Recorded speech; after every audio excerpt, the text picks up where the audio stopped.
So, welcome to technology. Today this video is to appeal to people to help us to see through our project.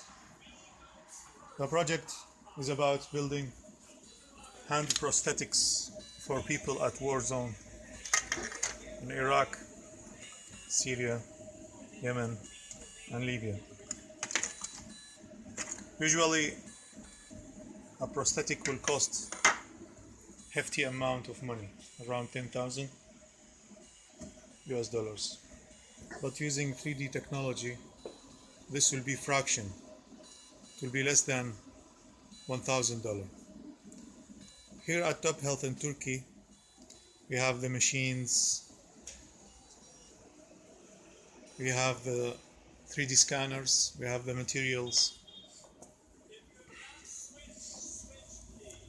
But we run out of money to keep up the personnel, the designers, and for the rent.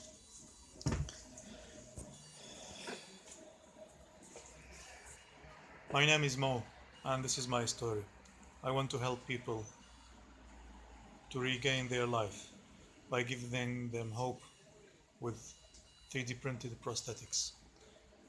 Please help us. Thank you.